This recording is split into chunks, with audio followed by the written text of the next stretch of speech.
தொடர்ந்து விதுர நீதியினுடைய சில கருத்துக்களை தொடர்ந்து நம்ம சிந்தித்தும் அதை பற்றியான சமாச்சாரங்களை பார்த்து கொண்டு வருகிறோம். அப்படி இருக்கக்கூடிய விதுர நீதியினுடைய சில கருத்துக்கள்ல இன்னும் கொஞ்சம் தொடர்ந்து பார்ப்போம். ஏன்னா அள்ள குறையாத தர்ம சிந்தனைகளை விதுரன் திருதராஷ்டிரனுக்கு சொல்லியிருக்காங்கிறத விட நமக்கு அவர் கொடுத்திருக்காருங்கிறது தான் உண்மை. நாமளும் திருதராஷ்டிரனைப் போல் கண்ணில்லாதவனைப் போல் நாம் வாழக்கூடாது என்பதற்காக நமக்கெல்லாருக்கும் கண்ணாக அந்த தர்மம் இருக்க வேண்டும் என்பதற்காக விதுரன் நமக்கு சொன்ன நீதிகள். ஆகவே தான் அது விதுர நீதி என்று சொல்லப்பட்டது. இப்ப அதுல சில விஷயங்கள்ல 1, 2, 3, 4ன்னு பார்த்துக்கிட்டே வந்தோம். அநேகமா 6 வரைக்கும் பார்த்துட்டோம்னு நினைக்கிறேன். 7ல பார்க்கணும். சில 7 அப்படின்னு பேசுறார். என்ன 7? என்னென்ன 7கள்? அரசருக்கு எதெல்லாம் கெடுதலை செய்யக்கூடிய 7 விஷயங்கள் அப்படின்னு சில விஷயத்த லிஸ்ட் பண்றார். ஒரு அரசனா இருக்கிறவனுக்கு இந்த 7 இருக்கக்கூடாது. என்னன்னு பேசுறான். முதல் விஷயம், பெண்களிடம் மோகம். இல்லையா? ஒரு ராஜ்யத்தை கவுக்கக்கூடிய அளவிற்கு இது ஒரு பெரிய விஷயத்தை கொண்டு போய் விட்டுரும். நிறைய சாம்ராஜ்யங்கள் கவிழ்ந்தது அப்படின்னு சொன்னா இந்த மாதிரியான மோகங்களுக்குள்ளே போய் சிக்கியதுனாலே. அந்த பெண் மீது இவர்களுக்கு ஆசை, அதை தொடர்ந்து அங்க போய் சண்டை போடுறது, அதன் பொருட்டு அங்கு ஏற்பட்ட கலவரங்கள், அதன் பொருட்டு ஏற்பட்ட எல்லா விதமான விஷயங்களும் சாம்ராஜ்யங்கள் அழிந்து போகும். என்று பெண்ணின் பொருட்டு சண்டை. மகாபாரதமே அதனால தானே வரும்.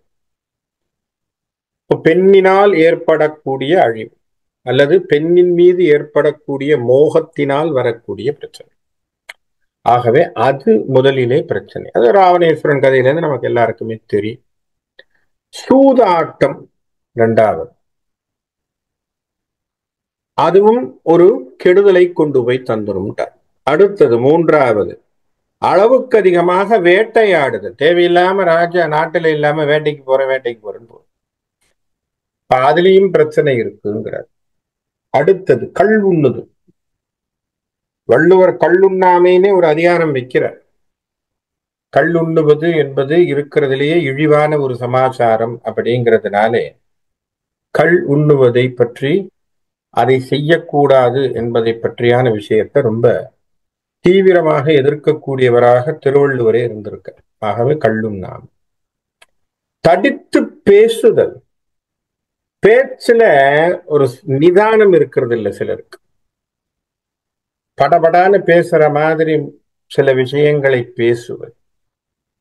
தடித்து பேசுதல்னு இன்னொருத்தனை எப்பவுமே கிரிட்டிசைஸ், ஏளனம் பண்ணி பேசுவதும்.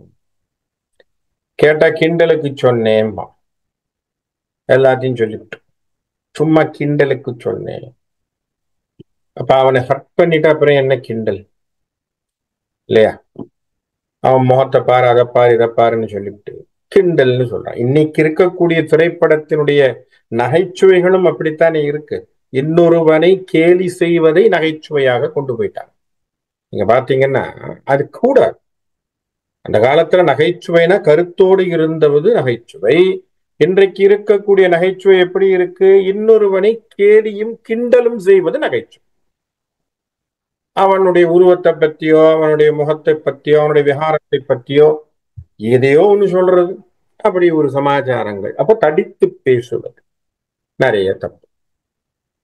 அடுத்தது பெரிய தண்டனைகள் அளிப்பது, கடும் தண்டனைகள். சில சமயங்கள் எதுக்கெடுத்தாலும் கேபிட்டல் பனிஷ்மெண்ட்னு வச்சானாலும் அங்க சரியா வராது. அப்ப அங்கேயும் ஒரு விதமான ஒரு எதிர்ப்பு ஏற்படும் அரசுக்கு. அதுக்கப்புறம் என்ன சொல்றான்? பொருளாதாரத்தை சரியாக செய்யாம சீர்கேடு, பொருளாதாரத்தில் ஏற்படக்கூடிய சீர்கேடுகள், இவை எல்லாமே என்ன சொல்ற, ஒரு அரசனுக்கு பெரும் கெடுதியை தரக்கூடிய 7 சமாச்சாரங்கள். ஆகவே ஒரு அரசனானவன் என்ன செய்யணும்? இந்த 7ஐயும் தவிர்க்கணும் அப்படின்னு அவர் சொல்றார். சரி, அடுத்ததாக திருதராஷ்டிரன் சொல்றான். அப்ப 7 சொல்லிட்டேன். இப்ப ஏதாவது எட்டுன்னு வச்சிருக்கியா? அதனுடைய வகைகளை சொல். தாராளமா சொல்றேன். இந்த எட்டு ஒரு மனுஷன் அழிய போறான்னு கண்டுபிடிக்கிறதுக்கு இதெல்லாம் அறிகுறியாக வைத்துக் கொள்ளுங்க. நம்ம சொல்லுவோம் இல்லையா, சமஸ்கிருதத்துல ஒரு பழம் ஒரு ஒரு வாசகம் ஒன்று சொல்லுவோம். அது வடநூல்ல வரக்கூடிய வாசகம் என்னன்னா, விநாச காலே விபரீத புத்தின்னு சொல்றது. அப்படின்னா என்ன அர்த்தம்? அழிவு வரக்கூடிய நேரத்திலே விபரீதமா யோசிக்குமா புத்தி. விநாச காலே விபரீத புத்தி. தப்பு தப்பா சிந்திக்கும். மோசமான விஷயங்கள் எல்லாம் யோசிக்கும். மோசமான தப்பெல்லாம் செய்யணும்னு தூண்டும். விநாச காலே விபரீத புத்தி. அதுபோல ஒரு மனுஷன் அழிவை நோக்கி சென்று கொண்டிருக்கிறான் என்பதை எதை வைத்து தெரிந்து கொள்ளலாம் அப்படின்னா, இந்த எட்டை வச்சு தெரிஞ்சுக்கலாம்னு சொல்றாங்க எதிரன். அது என்ன எட்டு அப்படிங்கிறத பார்ப்போம். முதல் முதல் வார்த்தையாக அந்தணரை வெறுப்பவன். அந்தணர்னா நீங்க நல்ல பெரியோர்கள்னு வச்சுக்கோங்க. அறிவில் சிறந்த பெரியோர்களை, அறிவில் சிறந்த சான்றோர்களை, ஆன்றோர்களை வெறுப்பவன். அப்ப என்ன அர்த்தம்? அவங்க பக்கத்துல இல்லாமலே வாழணும்னு நினைக்கிறான் இல்லையா? அவங்க எந்த அட்வைஸ் கொடுத்தாலும் இவனுக்கு நம்ம ஆளுக்கு ஒத்து வரல. அதான் நான் வள்ளுவனும் சொல்றான், இடிப்பாறை இல்லாத ஏமரா மன்னன் கெடுப்பார் இல்லாமல் கெடுவான். எவனும் பக்கத்துல இல்லைன்னு வச்சுக்கோங்க, சொல்றதுக்கு இடித்து உரைக்கக்கூடிய அமைச்சனோ, இடித்து உரைக்கக்கூடிய அறிவாற்றலில் சிறந்த ஒரு மந்திரியோ இல்லைன்னு வச்சுக்கோங்க, அவன் சாதாரணமா பக்கத்துல எவனும் இல்லைன்னாலும் அவனே அழிஞ்சு போவாங்களாம். இடிப்பாறை இல்லாத ஏமரா மன்னன். அப்ப என்ன அர்த்தம்? பெரியவங்க இருக்கணும், பக்கத்துல இருந்து ஆலோசனைகள் சொல்லக்கூடியவனா இருக்கணும். தாந்தோணித்தனமாக இருக்கக்கூடிய தலைவர்கள் ஒத்து வராது. அப்ப தலைவர்கள்னா அதனுடைய இலக்கணம் என்ன? பார்ட்டிசிபேட்டிவா இருக்கணுங்கிற அருமையான வார்த்தை பாருங்க. நான் சொல்ற வார்த்தையை புரிஞ்சுக்கோங்க. A leader should be participative. இன்னைக்கு அதை பத்தியான ஒரு ஒரு தலைப்பு ஒண்ணு போடுறோம். பார்ட்டிசிபேட்டிவ் லீடர்ஷிப்னு ஒரு ஸ்டைல் எழுதுறாங்க. It's call participative leadership. அப்படின்னா என்ன அர்த்தம்? எல்லோரோடும் கலந்து ஆலோசித்து எல்லோரோடையும் பேசி ஒரு சுமூகமாக ஒரு தீர்மானங்களை கொண்டு நிறைவேற்றக்கூடிய ஒரு தலைமை பண்பை பார்ட்டிசிபேட்டிவ் லீடர்ஷிப்புங்க. அந்த காலத்திலே நம்ம வச்சுட்டோம். என்ன? பெரியோர்களை மதித்தல், அவங்கள கேட்கணும். அது மட்டும் இல்ல, அந்த பெரியோர்களாலே வெறுக்கப்படுபவனாக. அது அதுக்கு மேல மோசம். பெரியவங்களை இவன் மதிக்கலைங்கிறது ஒண்ணு, அந்த பெரியவங்களே இவன் ஆடாரா இவங்கிட்ட சொல்லி பிரயோஜனம் இல்லடா, இவன் எதை சொன்னாலும் கேட்க போறது இல்லைன்னு நினைச்சான்னா, அப்ப பெரியவர்களுக்கே இவன் மீது வரக்கூடிய வெறுப்பு, அதுவும் கஷ்டம். அடுத்தது, அந்த சான்றோர்கள் ஆன்றோர்கள் என்று சொல்லக்கூடிய அந்தணர்களுடைய உரிமைகளை பறிப்பவன். அவங்களுக்குன்னு இருக்கக்கூடிய விஷயங்கள் எல்லாம் பறிச்சிடுறது. அவங்களுக்கு நிலத்தை கொடுக்கறது இல்லை, அவங்களுக்கு பொருள்கள் கொடுப்பதில்லை, அவர்களுக்கான உதவிகள் செய்வதில்லை, அவர்களுடைய உடைமைகளை பறித்துக் கொள்வது, அவர்களை கொல்ல முயல்வது, இதெல்லாம் ஒரு அழிவை தேடக்கூடிய மனிதனுடைய விஷயங்கள். அதுவும் ராஜாவுக்கு இதெல்லாம். அது மட்டும் இல்ல, என்ன சொல்றான்? ஆன்றோர்கள் சான்றோர்களை பற்றி அவதூறாக பேசுவது. உலகத்துல நம்ம செய்யக்கூடாத ஒண்ணு இதுதான். இது இன்னைக்கு நம்ம கான்டெம்பரரியா நிறைய பேர் செஞ்சுட்டு இருக்கோம். என்ன அப்படின்னா, ஒரு விஷயம் சொல்றேன் உங்களுக்கு. இந்த வார்த்தைகள் நான் சொல்லக்கூடியது ஏற்புடையதா இருக்கலாம், ஏற்பில்லாமல் இருக்கலாம், அது வேறு. ஒரு குரு என்று ஒருவர் வருகிறார், சரியா? அவருடைய செயல்பாடுகள் உங்களுக்கு பிடிக்கல, பிடிக்கலையா பேசாம போயிடுங்க. பிடிச்சா போங்க, பிடிக்கலையா பேசாம போங்க. குரு நிந்தனை என்பது கூடாது. நான் சொல்ற புரியுதா? உங்களுக்கு அவரை பிடிக்கவே இல்லை, அவர் பண்ற செய்கைகள் பிடிக்கல, அவர் செய்யக்கூடிய சேட்டைகள் பிடிக்கல, அவர் மோசமானவரா இருப்பாருன்னு நீங்க நினைக்கிறீங்க. who are you to comment on him? நாம ஏன் அவங்கள பத்தி பேசணும்? இது ஒரு அருமையான கேள்வி. ஒரு முறை என்னுடைய குரு இடத்துல கேட்டேன். இப்படி சில குருமார்களை உலகம் காட்டுகின்றதே, இனங்கொள்கின்றதே, அவங்கள பார்த்தோம்னா லக்ஸரியா ஆன கார்ல வர்ற மாதிரியும், அவர்களுக்கு பின்னாடி ஒரு பெரிய இயக்கங்கள் இருப்பது போலவும் இப்படியெல்லாம் தோணுதே. குருமார்கள்னு சொன்னா நம்ம எல்லாம் ஒரு ட்ரெடிஷ்னலா ஒரு மனசுக்குள்ள ஒரு பிம்பத்தை வச்சிருக்கோம். என்ன பிம்பத்தை வச்சிருக்கிறோம்? எளிமையான வாழ்க்கை, எளிமையான உடை, எளிமையான நடை, கையில கப்பரை வச்சுக்கிறது, மொட்டை அடிச்சுக்கிறது, அல்லது துறவரம் போல் சன்னியாசியை போன்ற ஒரு காஷாயத்தை கட்டிக்கொள்வது, இப்படியான விஷயங்களை மனசுக்குள்ள வச்சிருக்கிறோம். இப்படியான இலக்கணத்துக்குள்ள சில குருமார்கள் இல்ல. அந்த குருமார்களை நம்ம பார்க்கும்போது எப்படி தோணுது? அவங்க கார்ல வர்றாங்க, அவங்க ஒரு பெரிய ராஜாங்கம் அமைத்தது போல் இருக்கிறதே, அதையெல்லாம் நம்ம என்ன சொல்றதுன்னு. அப்ப அதுக்கு என்னுடைய குரு சொன்ன வார்த்தை, ஒவ்வொரு குருவும் அவரவர்களுக்கான ஏதோ ஒரு காரணத்திற்காக வந்திருக்கிறார்கள். அவங்க பணி உனக்கு தெரியாதுங்கிறதுக்காக அவர்களை நீ தவறாக பேசாதே. இந்த உலகம் ஒருவரை குரு என்று ஏற்றுக்கொள்கிறது என்று சொன்னால் அவர் வழியாக ஏதோ சில விஷயங்கள் நடப்பதற்காக இருக்கிறது. அந்த காரணம் உனக்கு தெரியலன்னா நீ பேசாதே. அப்பனா என்ன அர்த்தம்? எந்த குருவை பத்தி நம்ம தப்பா சொல்லக்கூடாது. நமக்கு இருக்கிற குரு மேல் நமக்கு நம்பிக்கை இருக்கட்டும், அவ்வளவுதான். தெரியாத குருவை பத்தி நம்ம பேசக்கூடாது. இந்த அவரா, அவர் மோசம். நம்ம நம்ம நம்ம வாழ்க்கையில தான் இந்த செய்திகள்லாம் தேவையில்லாத துணுக்கெல்லாம் படிக்கிறோம் இல்லையா? இந்த குருவா இவன் ஃப்ராடு, இதெல்லாம் பேசுறது தப்பு. எதுக்காக சொல்கிறேன்? அந்தணர்கள் என்று சொல்லக்கூடிய சான்றோர்கள் இந்த மாதிரியான குருமார்களை அவதூறாக பேசுவது தவறு. இது பழிபாவத்திற்கு கொடுக்கும். அழகா சொல்றார் பாருங்க விதுரன் சொல்லக்கூடிய வார்த்தை. அழிவை தாண்டக்கூடிய, அழிவிற்கு இட்டு செல்லக்கூடிய, இதெல்லாம் பழிகள், இதெல்லாம் தான் பாவங்கள் நமக்குள்ள மூட்டைய சேருது. ரைட்டா? அப்ப அவங்கள பத்தி தப்பா பேசாதீங்க. ஏன்னா அவங்க என்னன்னா அவங்க தேர் வெரி நியூட்ரல். அவங்க நம்ம காரியத்துக்கு வந்தாங்களே இல்லையா, அவங்க பாட்டு அவங்க வேலையை செய்யறாங்க. நம்ம அவர்களை பற்றி அவதூறு பேச வேண்டிய அவசியம் இல்லை. அடுத்தது, இவனுக்கு என்ன அப்படின்னா அவங்கள பத்தி பாராட்டு பேசினாலும் சில சமயம் இவங்களுக்கு பிடிக்காது. அவங்கள பத்தி என் எதிரில் பாராட்டாத, அப்படி பேசினா உதப்பேன், அப்படி பேசினா கடுமையான தண்டனையை தருவேன் சில அரசர்கள் இருந்தாங்க. அந்த குருவை பற்றி பேசக்கூடாது, அந்த குருவை பற்றி இங்கே பேசினால் உன்னை கழுவுரத்தில் ஏற்றுவேன், உனக்கு சிறைச்சாலையில போற்றுவேன், இந்த மாதிரியான விஷயங்கள் நடந்தது. அதுவும் தவறு. அவர்களை நல்ல நேரத்தில் நினைவு கொள்ளாமல் இருப்பது, குருமார்களுடைய சிந்தனை நமக்கு என்னைக்குமே தேவை. அந்த குருமார்களுடைய சிந்தனை நமக்கு சரியான நேரத்தில் வரவில்லை என்று சொன்னால் குருவின் அருள் இல்லைன்னு அர்த்தம். சரியா? அது மட்டும் இல்லாமல் யாராவது அவனிடத்திலே போய் ஒரு பொருளுதவியோ ஏதோ கேட்டா அவங்களை கண்டு கோபப்படுவான், வெறி அடைவான்.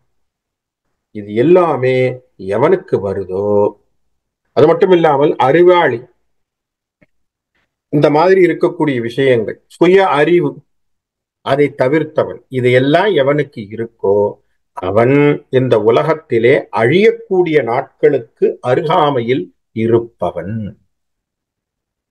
அப்போ இதுல முக்கியமாக அவர் விதுரன் சொல்லக்கூடிய விஷயம் என்ன? ஆன்றோர்கள் சான்றோர்களை மதிப்பது, அவர்களை பற்றியான அவதூறு பேசாமல் இருப்பது, குருமார்கள் இடத்திலே உனக்கு ஒரு மதிப்பு ஏற்படுவது, இது ரொம்ப முக்கியம். தலைமுறைக்கு நாம செய்யக்கூடிய பாவங்கள்ல ஒரு பெரிய பாவம் என்ன அப்படின்னா குரு நிந்தனை கூடாது, அது செய்யக்கூடாது. ஆகவே இதை விதுரன் ரொம்ப ஆணித்தரமாக பேசுகிறார். அதுக்கு அடுத்ததாக சொல்றார். சரி, இப்போ எதை செய்யக்கூடாதுன்னு சொன்னேன். இப்ப அடுத்ததாக சொல்றார் இந்த 8. இப்ப நான் சொல்லக்கூடிய இந்த 8 என்னன்னா மகிழ்ச்சியை தரும். எப்படி மகிழ்ச்சியை தரும்? அதுக்கு ஒரு ஒப்புமை தரார். அப்பா, தயிரை போட்டு கடைஞ்சா வெண்ணெய் எப்படி வெளியில வருதோ, அந்த வெண்ணெயை பார்க்க எப்படி ஒரு மகிழ்ச்சி இருக்கோ அதுபோல் திரண்டு வரக்கூடிய மகிழ்ச்சி இந்த 8 சமாச்சாரத்துக்கு உண்டு. என்னதுன்னா, முதலில் நல்ல விஷயங்களை ரசிக்க கூடியவன். இது உலகத்துல ரொம்ப தேவையான விஷயமா இருக்கு இன்னைக்கு. என்ன அர்த்தம்னா, எல்லாம் நம்மளை சுற்றி எப்ப பார்த்தாலும் நெகட்டிவிட்டி, எல்லாமே நெகட்டிவா தான் இருக்கு. எதை கேட்டாலும் எதை பார்த்தாலும் ஒரே bad news, bad information, bad சமாச்சாரங்கள், நெகட்டிவ் இன்ஃபுளுயன்சஸ், இதுதான் ஓடிக்கிட்டு இருக்கு. நல்ல விஷயத்தை பார்த்து நல்ல விஷயத்தை ரசிக்கிறதுங்கிறது ரொம்ப ரொம்ப குறைஞ்சு போச்சு இல்லையா? பேசுறது கூட அப்படித்தானே இருக்கு. அங்க அந்த இடம், இந்த இந்த வீட்டுல, இந்த கோவில்ல, இந்த ஐயா, ஏன்பா நல்லதே பேச மாட்டியா? நல்லதே வராதா? நல்ல விஷயங்களே இல்லையா? எப்ப பார்த்தாலும் இதைத்தான் பேசணுமா? எப்பொழுதுமே. ஏன்னா நம்மளை சுத்தி இதுதான் நடந்துகிட்டு இருக்கேன். நியூஸ் பேப்பரை திறந்தா அதான் போடுறான். இதையும் வேற வலுக்கட்டாயமா கொண்டு வந்து கோவில்ல டிஸ்கஸ் பண்றாங்க. அதுதான் பெரிய பிரச்சனை. கொடுமையிலும் கொடுமை. கோவில்ல வந்து சூரசம்ஹாரத்தை பார்க்கணும்னு போனா, அங்கேயே கட்டதை தொலைக்கணும்னு போனா, அந்த இடத்துல உட்காந்து இதுதான் பேச்சு. அப்ப என்னத்தை பண்ண போறோம்? எத்தனை தடவை நீங்க சூரனை சம்ஹாரம் பண்ணினாலும் மாறப்போவது இல்லை. வருஷா வருஷம் கொண்டுகிட்டு இருக்கோம் சூரனை. நம்ம எங்கேயாவது மாறுறோமா? மாறுறது இல்ல. அப்ப எத்தனை தடவை கொண்டாலும் நாளைக்கு டெய்லி நீங்க சூரனை கொன்னா கூட நம்ம வரப்போறது இல்ல. சூரன் என்பவன் உள்ளுக்குள்ளே இருக்கக்கூடிய நெகட்டிவிட்டி. வெளியில நீங்க சூரனை தேடாதீங்க. அப்ப விரதம் இருக்கிறது பிரயோஜனமே இல்ல. என்ன செய்யறது? எல்லாரும் விரதம் இருக்காங்க, நானும் விரதம் இருக்கிறேன். என் கௌரவத்துக்கு விரதம் இருக்கிறது பிரச்சனை இல்லை. இல்ல யாராவது கேட்டா நான் சஷ்டி விரதம் பிடிக்கிறேன். பிடிச்ச என்ன பிரயோஜனம்? நெகட்டிவிட்டியா பேசிட்டு உட்கார்ந்து இருந்தா. அப்போ திருந்த வேண்டியது மனம். அப்போ நல்ல விஷயங்களை ரசித்தல். அழகான விஷயத்தை சொன்ன. அடுத்தது நல்ல நண்பர்களோடு சேர்க்கை. எப்படி? நல்ல நண்பர்களோடு. அப்ப நல்ல நண்பர்கள்னா ஆன்றோர்கள் சான்றோர்களோடு சேர்க்கை. படிச்ச பயலோட நல்லவனோட சேர்ந்து நல்ல விஷயத்தை பேசுற. அப்போ உயர்ந்த விஷயத்தை பத்தி பேசுறதுல சுவை இருக்கு இல்லையா? அதுக்கு பேர் தானே சத்சங்கம்னு சொல்றோம். உயர்ந்த விஷயத்தை பத்தி பேசுறது தான் சத்சங்கம். உயர்ந்த விஷயத்தை இல்லாம மற்ற சமாச்சாரத்தை எப்படி காசு சம்பாதிக்கிறது?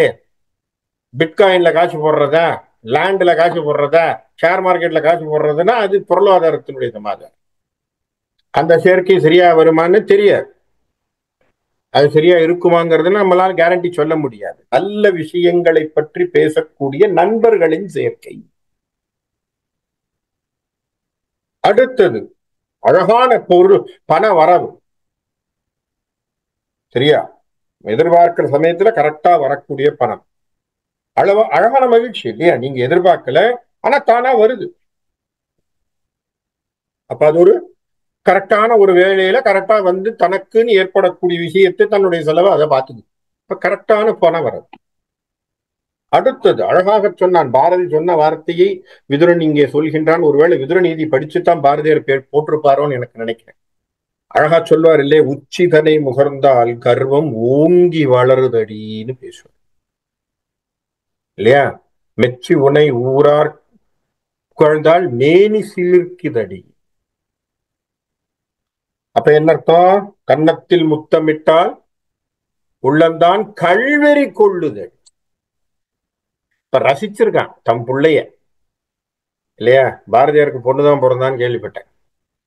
ஆகவே பாரதி தன்னுடைய குழந்தையை அப்படி அவன் தாலாட்டி சீரட்டி. இத்தனைக்கும் பாருங்க, பரம தரித்திரத்துல இருந்தவன் தம் பிள்ளைய என்ன அழகா பாராட்டி இருக்கான் இல்லையா? பரம தரித்திரம். வீட்டுல சாப்பாட்டையே காசு கிடையாது, பணம் கிடையாது, நெல்லு கிடையாது, சோறு கிடையாது. அப்படி இருந்த ஒரு மகாகவி தன்னுடைய குழந்தையை உச்சிதனை முகர்ந்தால் கர்வம் ஓங்கி வளருதல். என்ன காரணம்? தன் குழந்தையை ஒருவன் அணைத்து கொண்டு தன்னுடைய சின்ன குழந்தையை கட்டி அணைத்து வாரி அணைத்து அதை முத்தமிடுகின்ற பொழுது ஏற்படக்கூடிய பெருமகிழ்ச்சி.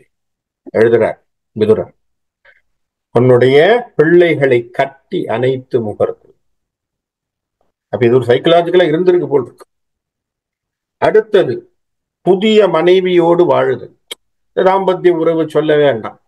ஆசை 60 நாள், மோகம் 30 நாள் இருக்கத்தானே செய்ய போகுது. ஆகவே அது அப்படி சுத்திக்கிட்டு இருக்குப்பான். பொண்டாட்டி, புது பொண்டாட்டி. அதனால அவர் சுத்திட்டு இருப்பார். அடுத்தது உரிய நேரத்தில் எளிய பேச்சு. என்ன அருமையான வார்த்தை பாருங்க. உரிய நேரத்தில் எளிய பேச்சு. எப்படி இருக்கக்கூடாது? வளவளன்னு பேசக்கூடாது. கரெக்டா இருக்கணும். Words should be very precise, brief, complete.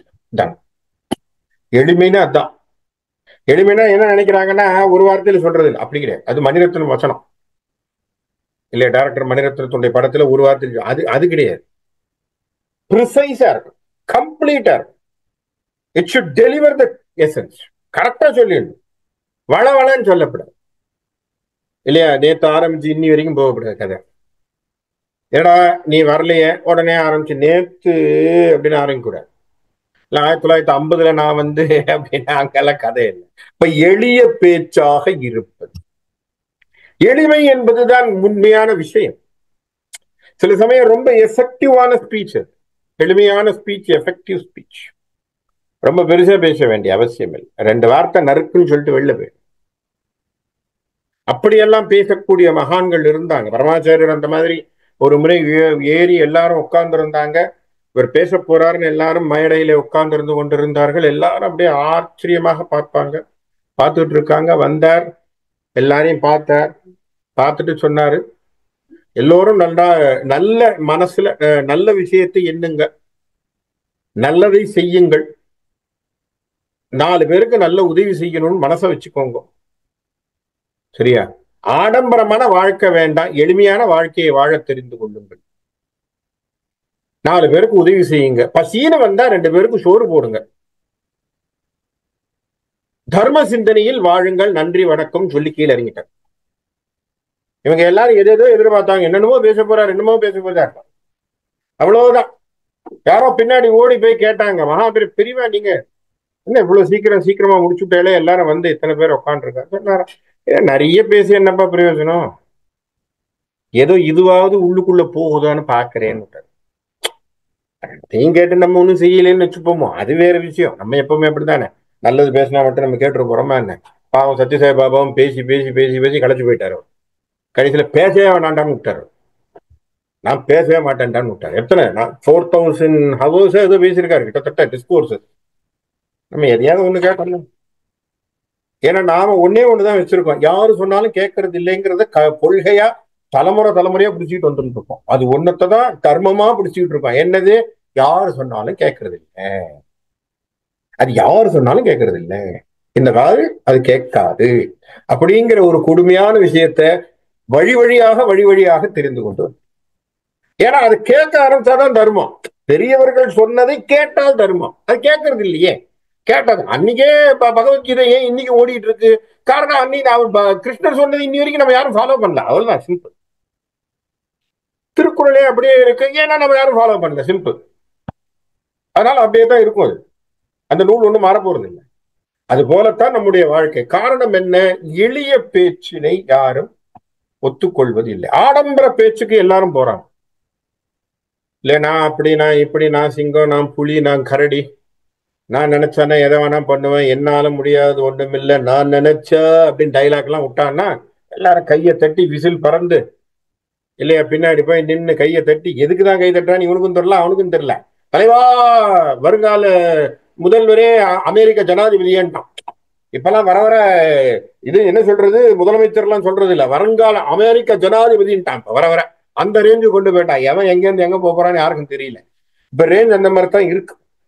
எதுக்காக சொல்றேன்? எளிய பேச்சுக்கு யாருக்கும் மதிப்பு தருவது இல்லை, இல்லையா? வேதாந்தமா பேசிட்டு இருந்தா யோசிச்சு பாருங்க, நிறைய பேருக்கு, எத்தனை பேருக்கு இன்ட்ரெஸ்ட் இருக்கு? பகவத்கீதை நான் பேசுறேன் அப்படின்னு சொன்னேன், ஏதோ பேசுறாரு ரவி, மத்தியானம் 3 மணிக்கு எல்லாம் நல்லா தூக்கம் வர்ற சமயத்துல ஏதோ பகவத்கீதை பேசுறாருப்பா சண்டேல அப்படிங்கிறாங்க எல்லாரும், இல்லையா? அப்ப என்ன அர்த்தம்? ஏன்னா யாருக்கும் அது மேல இன்ட்ரெஸ்ட் இல்லை, நம்ம எல்லாருக்கும் வேற இன்ட்ரெஸ்டா இருக்கு. இப்போ எளிய பேச்சு ஒத்து வர்றது, ஆடம்பர பேச்சு விரும்புறோம். ஆனா அழகா சொல்றார், எளிய பேச்சு அழகான மகிழ்ச்சி. அதுக்கப்புறம் தன்னுடைய உற்றார் உறவினர்களுடைய வளர்ச்சி, தன்னை சுத்தி இருக்கிறவங்களுடைய வளர்ச்சி, அவங்களும் முன்னுக்கு வருவது, அதை பார்த்து பொறாமப்படுறது, சந்தோஷப்படுறது. அதே போல் தான் விரும்பியதை பெறுவது, தான் என்ன விரும்புகிறோமோ அது தனக்கு தானே கிடைப்பது. கடைசியிலே மக்கள் தன்னை பாராட்டுவதும், நல்மக்கள் உன்னை பாராட்டி வாழ்த்தி சொல்லுவது, இது எல்லாமே பெரிய மகிழ்ச்சி. எப்பேற்பட்ட மகிழ்ச்சியா? தயிரை கடைஞ்சா வெண்ணெய் எப்படி திரண்டு வருமோ அதுபோல் பூரிக்கின்ற ஒரு மகிழ்ச்சியை தரக்கூடிய விஷயங்கள் என்று சொல்லுகின்றான் விதுரன். அப்போ என்ன அழகான ஒப்புமையை கொடுக்கிறார். அப்படி தயிரை கடைஞ்சா இந்த வெளியில வருது வெண்ணெய், இந்த வெண்ணெயை பார்த்தா அப்படி என்ன சொல்றது, வெள்ளை வெளியேறுன்னு வெண்மையான நிறம். அப்படி வெளியில வரும் பொழுது அது என்ன ஒரு அழகை தருகிறதோ அது போன்ற ஒரு மன நிம்மதி தரக்கூடிய விஷயங்கள், அழகான விஷயம் அப்படி சொல்ற.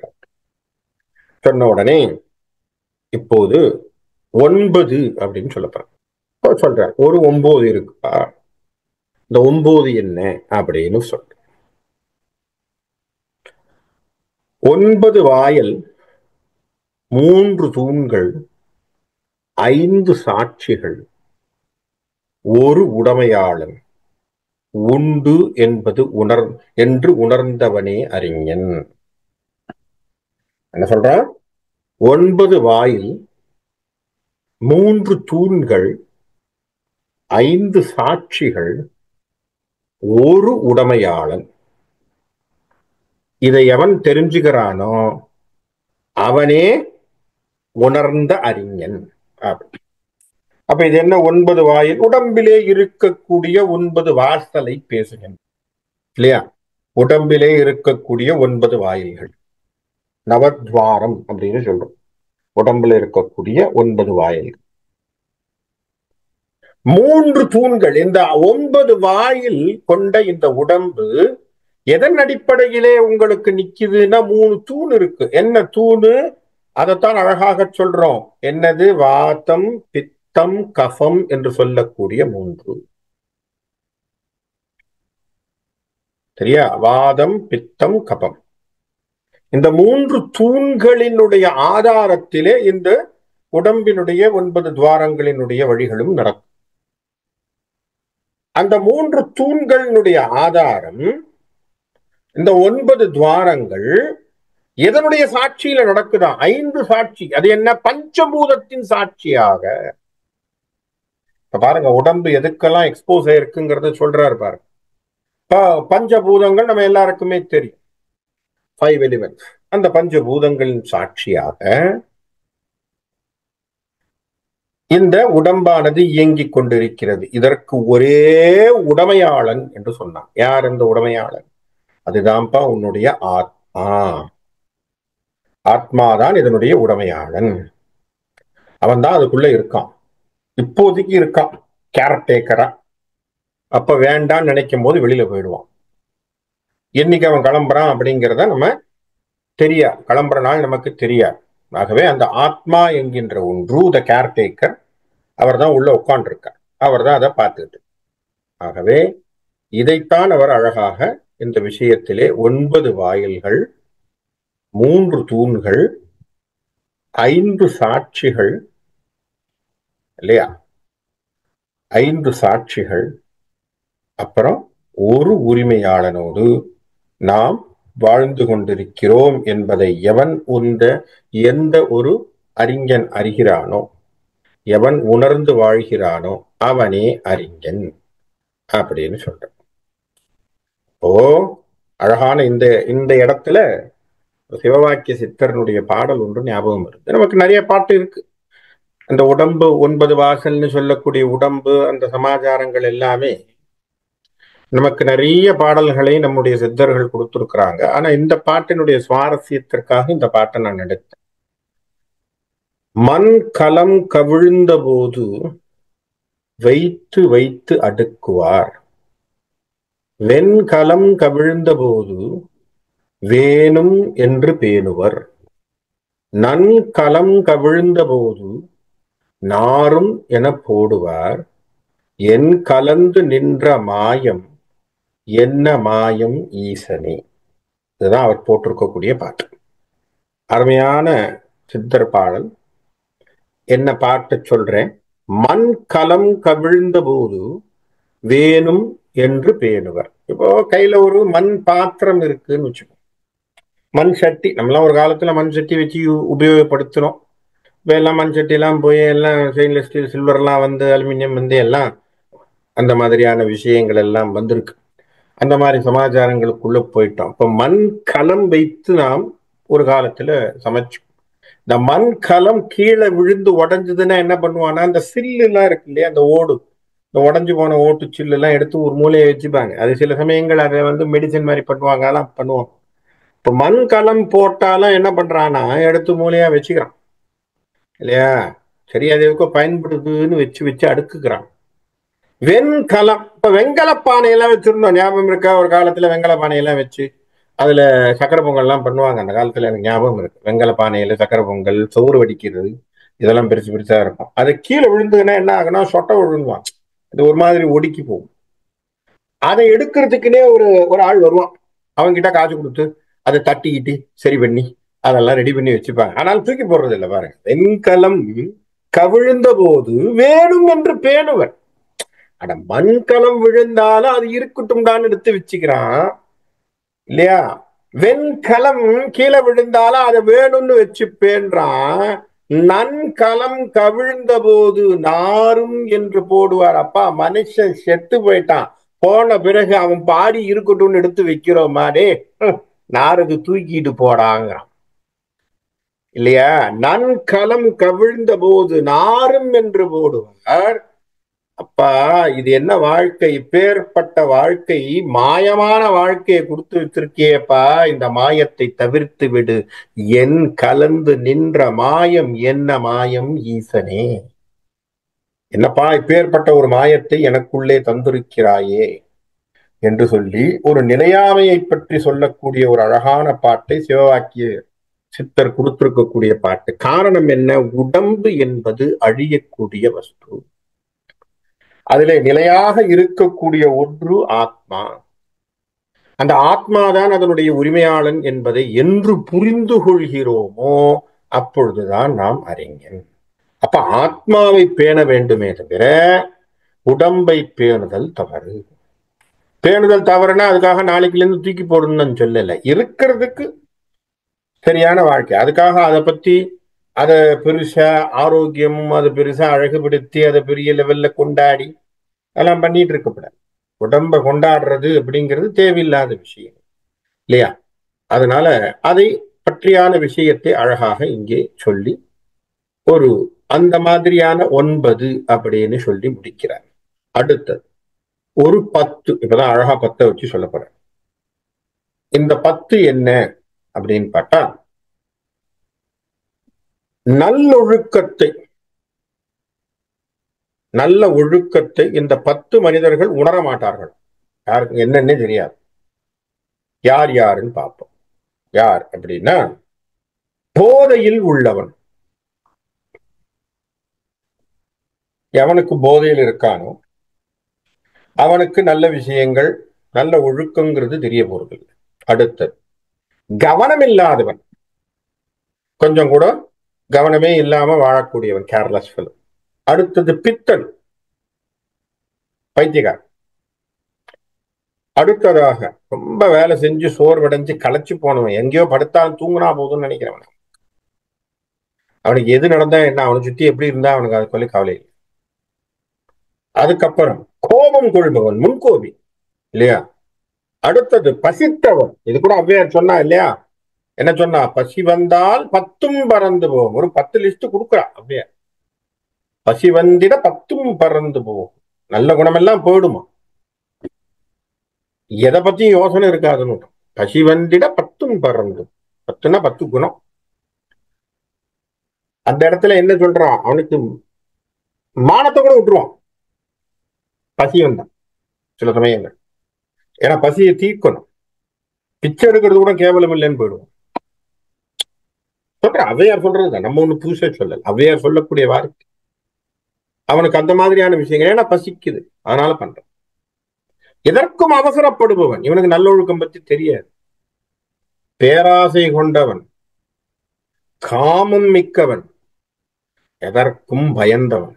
இவங்க எல்லாரும் என்ன நிலையில இருந்தாலும் என்ன பண்ணுவாங்க? நல்லொழுக்கம் என்பதை பற்றியான சிந்தனைகள் இவனுக்கு இருக்காது என்று சொல்லி இந்த 1லிருந்து 10 லிஸ்ட கொடுத்து சொல்றார்.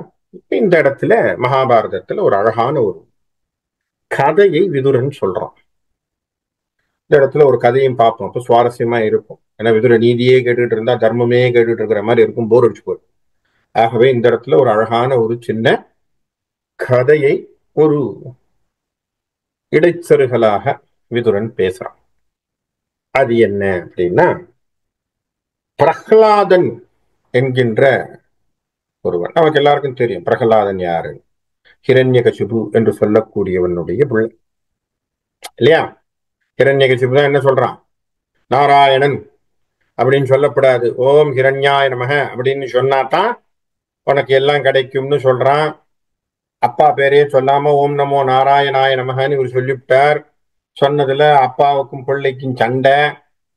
அப்பாவே பிள்ளைய அவன் ஏதாவது சொல்றதுக்கு என்னென்னலாம் முடியுமோ அவனை பயமுறுத்து, ஏதாவது பண்ணு, அவனை கொண்டு போய் சிறையில போடு, நெருப்புல தூக்கி போடு, கடல்ல தூக்கி போடு, விஷத்தை கொடு, என்னென்னமோ பண்ணி பார்க்கறான்.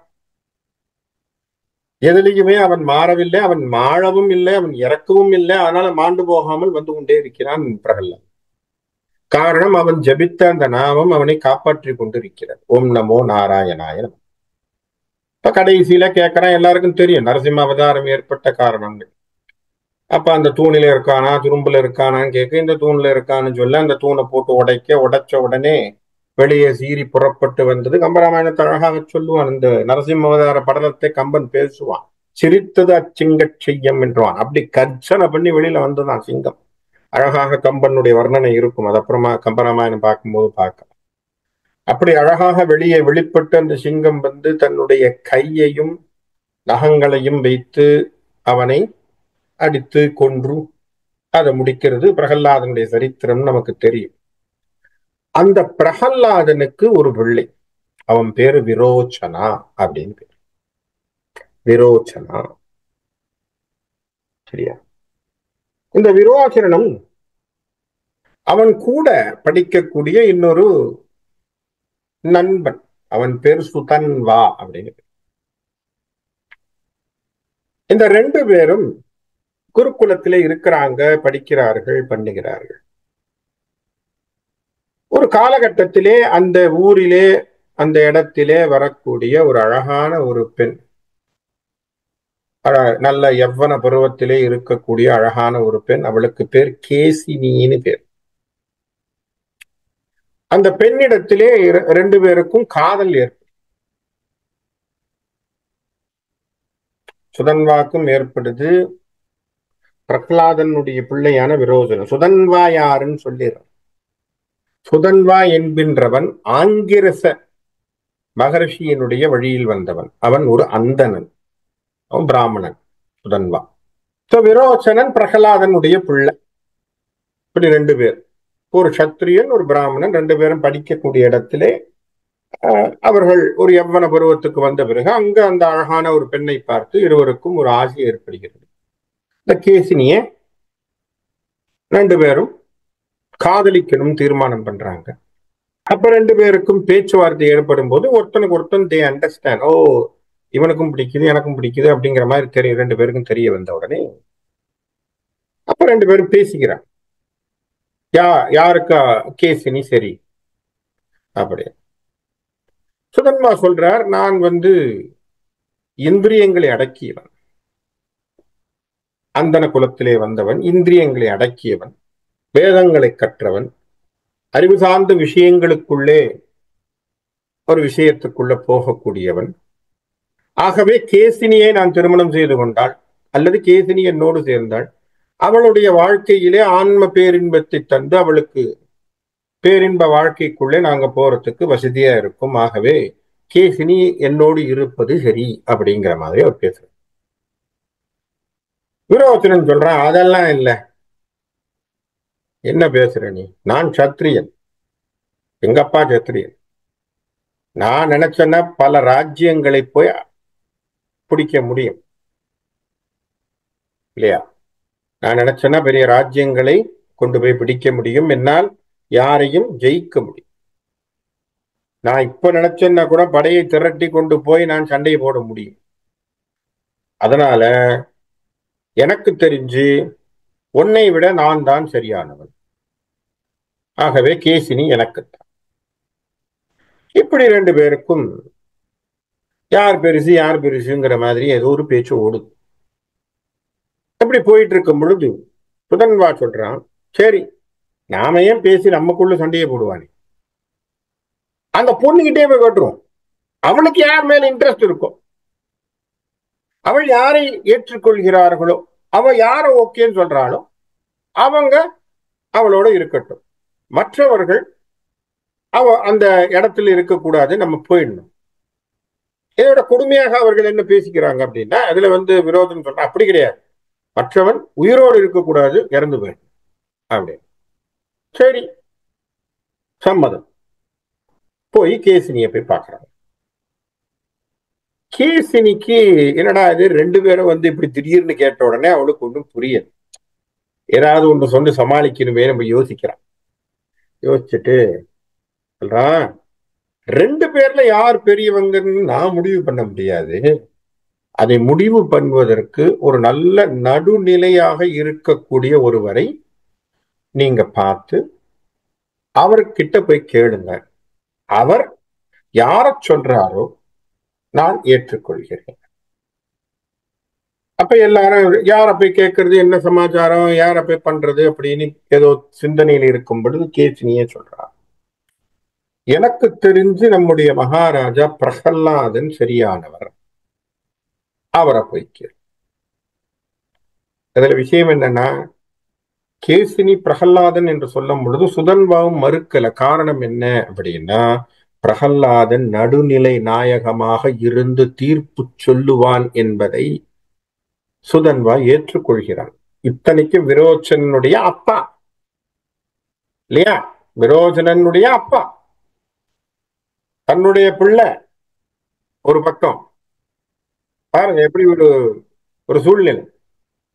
இதுவே நம்ம இன்னும் இந்த காலத்துக்காக இருந்திருந்தான்னா அந்த எதிரில் இருக்கக்கூடிய சுதன்வா தூக்கி எங்கேயே எரிஞ்சுட்டு பையனுக்கு கொண்டு போய் கல்யாணம் பண்ணி வச்சிருப்பான். ஆனா அதெல்லாம் பண்ணல, நேரா வர்றாங்க. பிரகல்லாதனை தேடிக்கொண்டு அரண்மனைக்கு வருகிறார்கள்.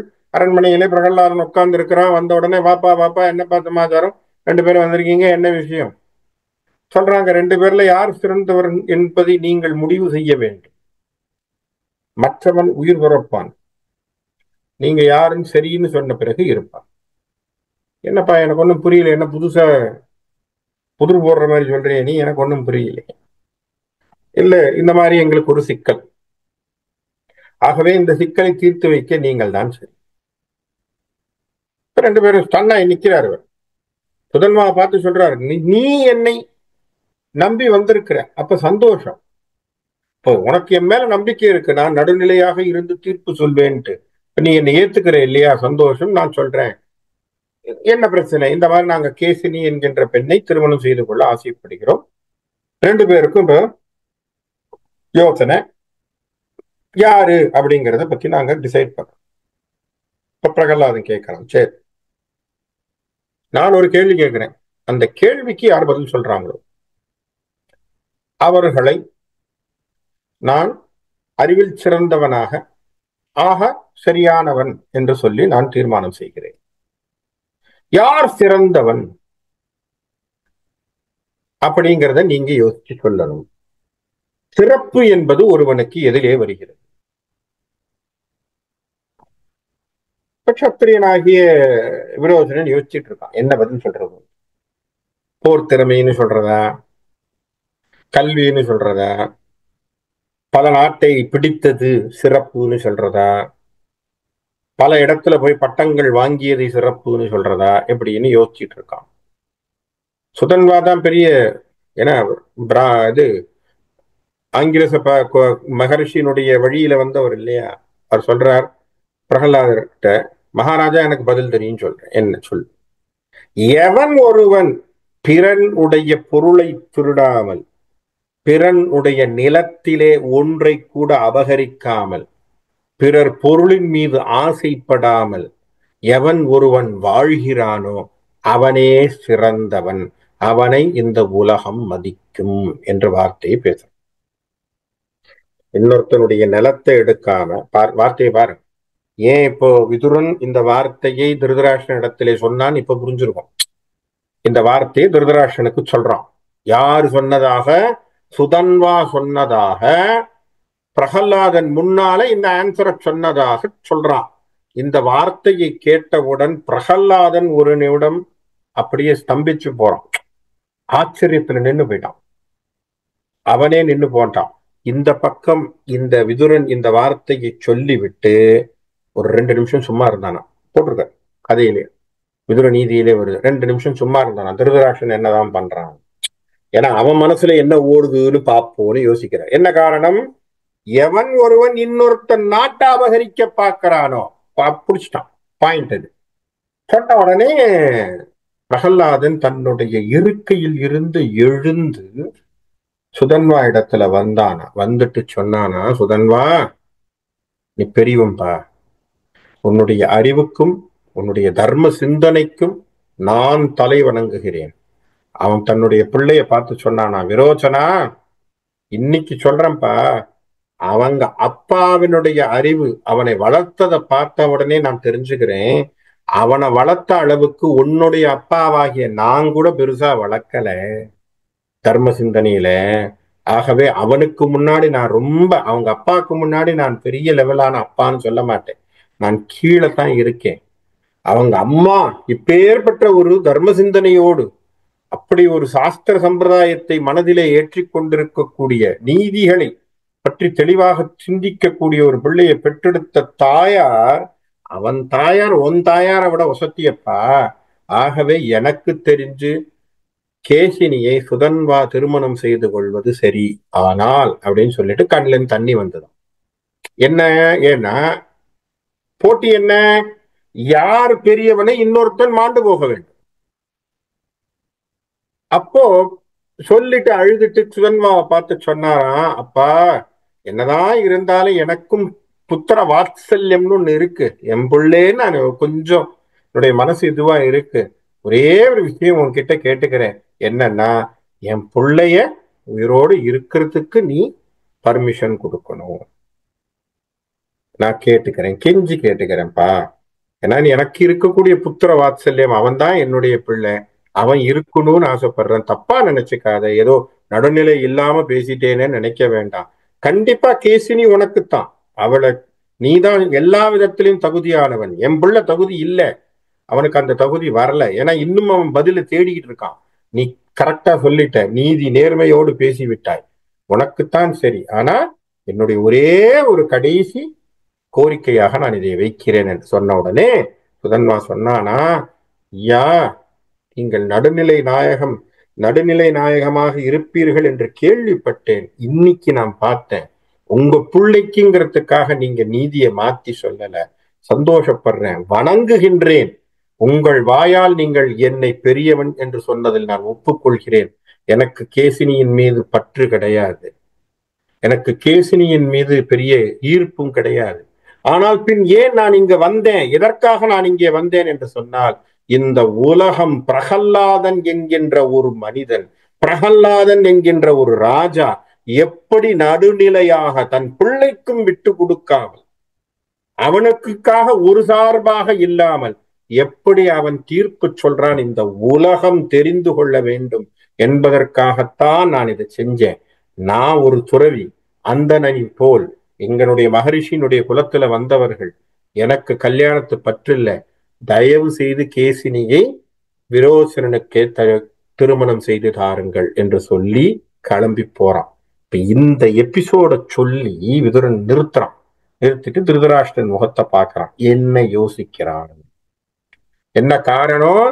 நம்மாளு நம்ம பிள்ளைக்கு நடுநிலை நாயகமாக இருக்கானா? இதுதானே கேள்வி. இந்த விஷயம் எதுக்காக சொல்லப்பட்டது? இந்த சரித்திரம் ஏன் பேசுறான் விதுரன்? நீ இருக்கியாப்பா அந்த மாதிரி? அசுர குலத்துல வந்தவன், நல்லா யோசிச்சு பாருங்க.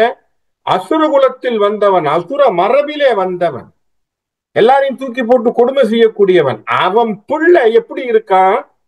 குடுக்கணும்னு சொல்றான், தர்ம சிந்தனையோடு இருக்கான். இவன் வியாசர் வழியிலே வந்தவன் இல்லையா திருதராஷ்டிரன்?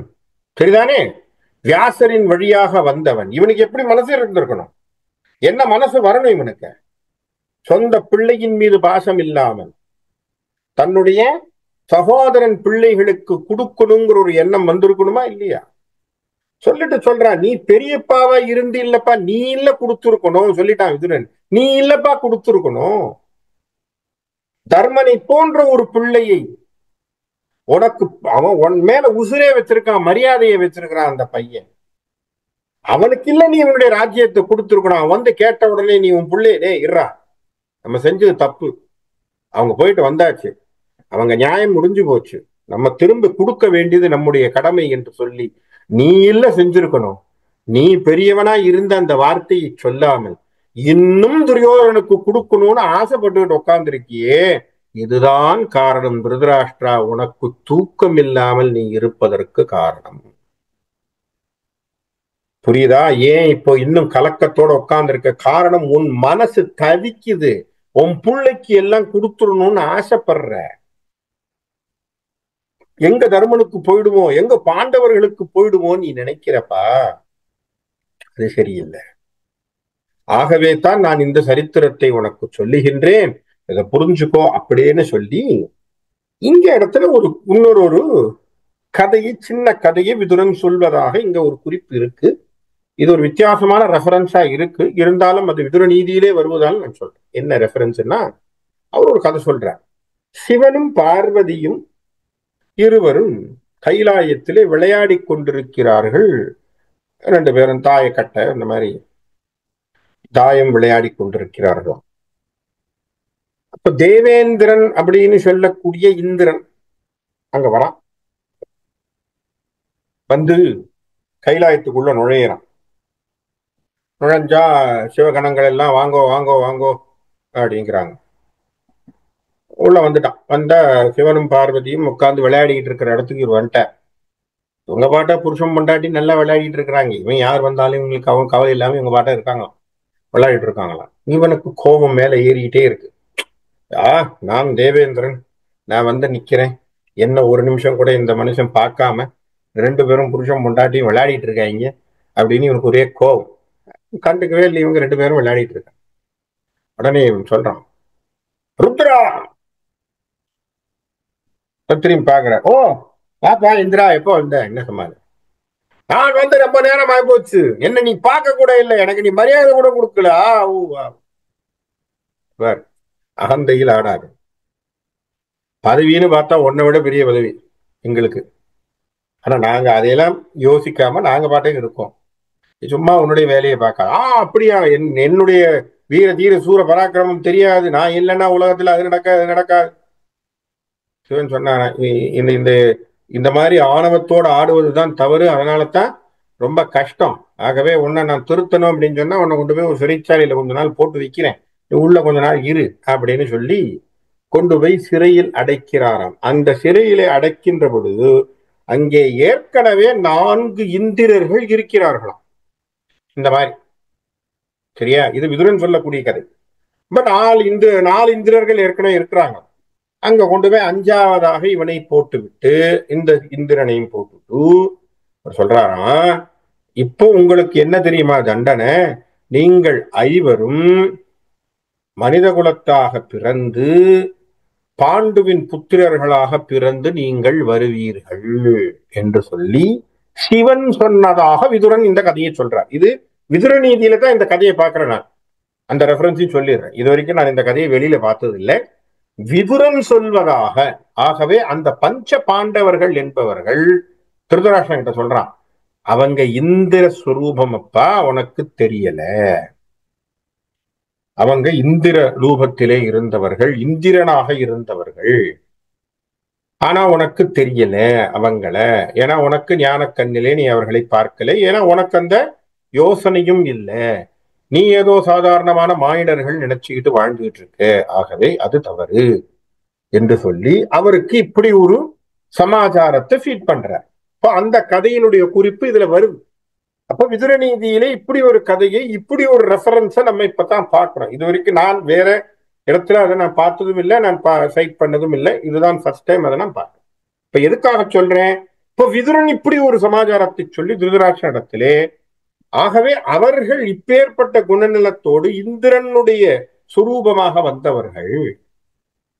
ஆகவே அவர்களுக்கு நம்ம வந்து என்ன பண்ணணும், அவர்களுக்கு வேண்டிய பாகத்தை கொடுக்க வேண்டும் அப்படின்னு சொல்லி இந்த 2 சரித்திரத்தையும் சொல்றார். இப்போ ஒன்று பிரகலாதனுடைய கதையும், அடுத்தது அவர்கள் இந்திரனாக இருந்தது, அவர்கள் எல்லாருமே இந்திரர்கள் என்று சொல்லக்கூடிய சமாச்சாரத்தையும் குறிப்பையும் சொல்லி, அவர் குறிப்பா என்ன சொல்ல வரார் திருதராஷ்டிரத்திலே என்று சொன்னால், நீ அவர்களை சரியாக மதித்து அவர்களுடைய நாட்டை திருப்பி தந்து அவர்களுடைய வழிபாகத்திற்கு நீ போகாத. நீ ஒரு பெரியப்பாவா இருந்து என்ன செய்யணுமோ அதை செய். சொல்லும் போதே சொல்றாரு அம்பிகையின் புதல்வனே. ஏன்னா அம்பிகைக்கு பிறந்தவன் தானே அம்பிகை. அம்பிகா அம்பாலிகாக்கு அம்பிகைக்கு தானே பிறந்திருக்கு. அப்ப அம்பிகையின் புதல்வனே நீதானப்பா இனி சரியாக செய்ய வேண்டும். ஏன்னா உன்னுடைய இடத்துல முடிவு இருக்கு. உன்னுடைய முடிவை சரியாக நீ எடுக்க வேண்டும் என்று சொல்ல குறிப்போடு அவனை சொல்லுகின்றார். சொன்ன உடனே இவனுக்கு ஒன்றும் புரியல, நம்ம இப்ப என்ன செய்கிறது ஏதுன்ட்டு. ஆனாலும் இவன் மனம் இன்னும் சாந்தப்படவில்லை. சாந்தப்படலைன்னா இவன் எதிர்பார்க்கிறது வேற, நமக்கு தான் தெரியுது. இவனுடைய எதிர்பார்ப்பு என்ன? விதுரன் துரியோதனனுக்கு கொடுத்துருன்னு சொல்லிடணும்னு எதிர்பார்க்கறான், வேற ஒன்றும் கிடையாது. எல்லாத்தையும் சொல்லி முடிச்சுட்டு கடைசியில சரி சரி உன் பிள்ளைக்கு கொடு அப்படின்னு விதுரன் சொல்லணும்னு இவன் ஆசைப்படுறான். ஆனா விதுரன் அந்த வார்த்தைக்கே வரல, அது பக்கத்துக்கே போகல. அவர் சொல்றது எல்லாம் என்ன? நீ செய்யக்கூடிய விஷயத்தை யோசி, நீ என்னத்திற்காக வந்திருக்கிற, நீ என்ன பண்ணணும்னு நினைக்கிறேன்னு சொல்லி பேசுறார். அப்பவும் இவனுடைய மனம் சாந்தப்படவில்லை என்று சொன்னேன். அந்த சுதன்வா இன்னும் சில அறிவுரைகள் சொன்னதை அவர் சொல்ல ஆரம்பிக்கிறார் விதுரன். இந்த விதுர நீதியிலே சுதன்வா சொன்ன சில அறிவுரைகள் நல்ல விஷயங்களையும் இந்த இடத்திலே திருதராஷ்டிரனுக்கு சொல்ல ஆரம்பிக்கிறார்.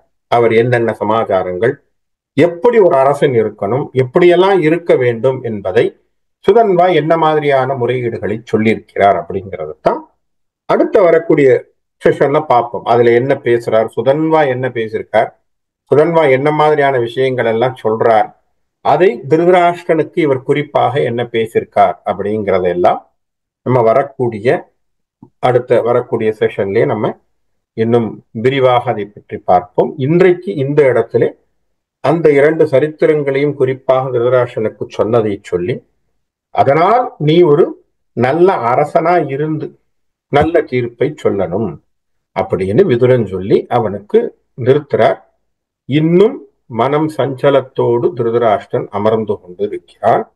மேலும் விதுரன் பேசுவதற்கு தயாராக இருக்கிறார் அப்படின்னு சொல்லி இந்த இடத்துல நான் நிறுத்துறேன். நன்றி, வணக்கம்.